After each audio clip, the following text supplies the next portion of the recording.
Hi everyone, you're welcome back to my channel. If this is your first time here, I would like to say thank you so much for stopping by.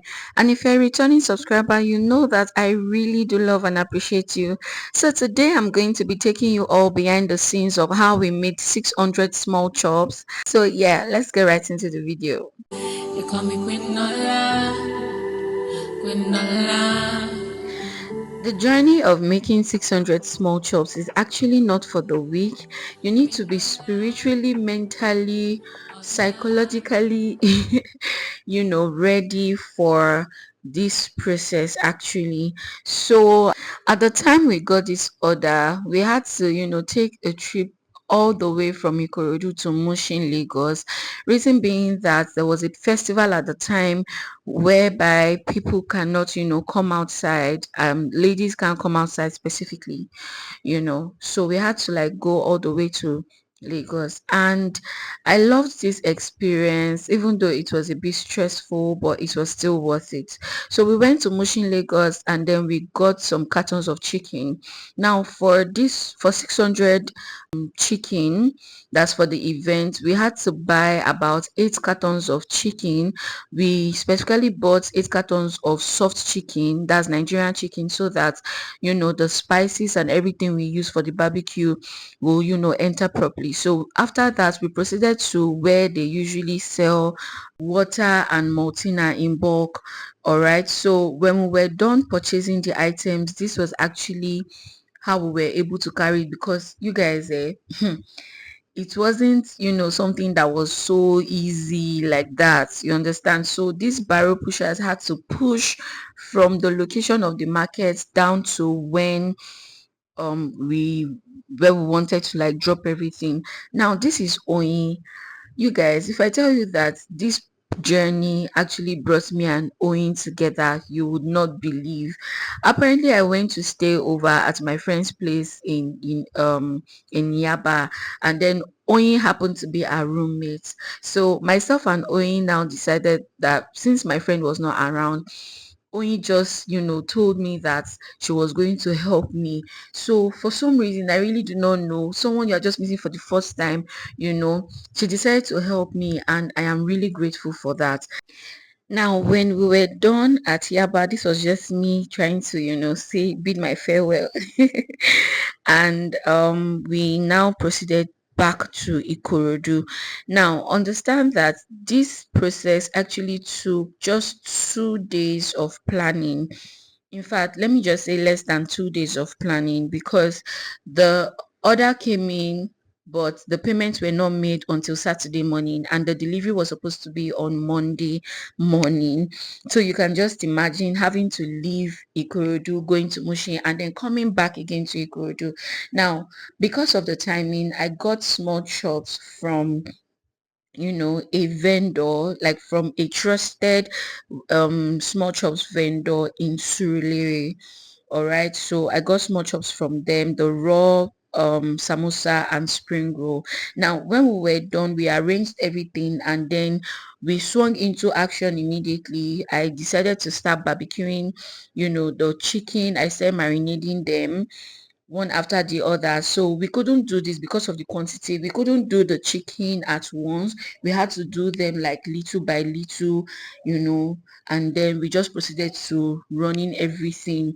So this was actually, me taking turns in barbecuing all the chicken, because we needed to do this a day before because of time. Time was not actually on our side anymore. This was already Sunday, and we are supposed to deliver on Monday. Now we finished barbecuing this chicken around to 10 at night. Imagine starting for that long, and then we now finished around some minutes to 10 at night, about 9:43 p.m. That was when we finished the chicken barbecue.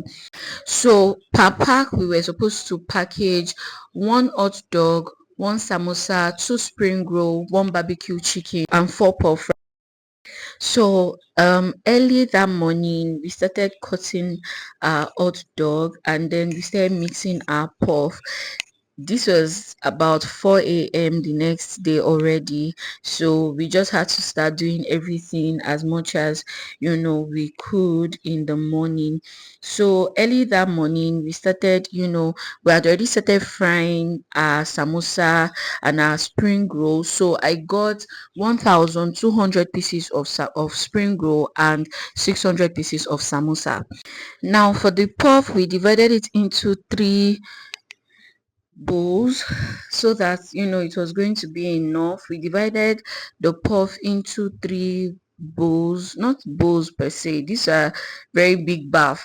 Okay, I don't know what you all call your round bath, but trust me, all of this puff puff mix was actually done by us. Like, we started calculating, we started doing all the measurements.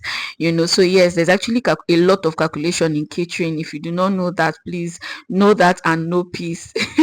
Now, one thing I'll just say for those that want to like do bulk cookings and bulk pastry makings or bulk small chops and what have you, it's okay to outsource some of these things. All right, it's okay to outsource some of these things.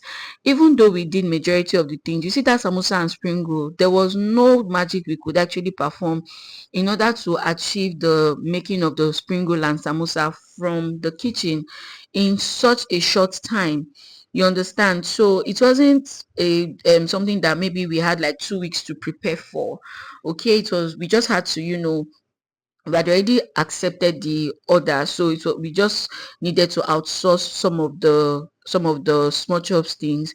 So we proceeded to frying our puff puff. This actually took a lot of time. The same with the samosa, the spring roll. So at this time we were done with the samosa and spring roll already, because we actually started frying the samosa and spring roll at about 4 a.m. that morning. So we were already done frying the samosa and spring roll, and we were waiting at the time to allow the puff to be ready, the puff to rise properly. So after the puff was ready, we proceeded to doing the corn dogs.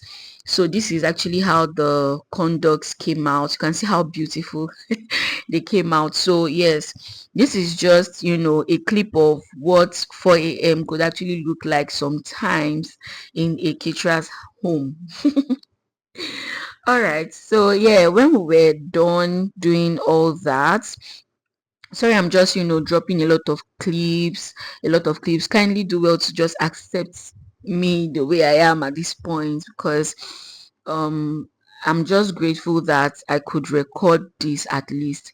So when we were done doing the corn dogs, we now proceeded to packaging. Now this is another aspect, another thing that actually takes time when it comes to small chops. You see, packaging, oh my god, it actually takes a lot of time. So for bulk delivery of small chops, one thing I would advise is that your payment should be given to you on time. I mean, if this was actually given to us maybe like a week or 2 weeks before, we would have had ample time to like prepare and have more ends and all that. But it still all came out well. We were supposed to actually deliver this at 10 a.m., but we eventually delivered at 12:30 to 1, and that was because of how many people we needed to package for. And yeah, this is actually the day of the event ground. This is just them offloading all the things. We're just offloading everything. We offloaded the malt, we also offloaded the water, and then we also offloaded the small chops. So thank you so much for watching, and I will definitely see you in the next one. Bye.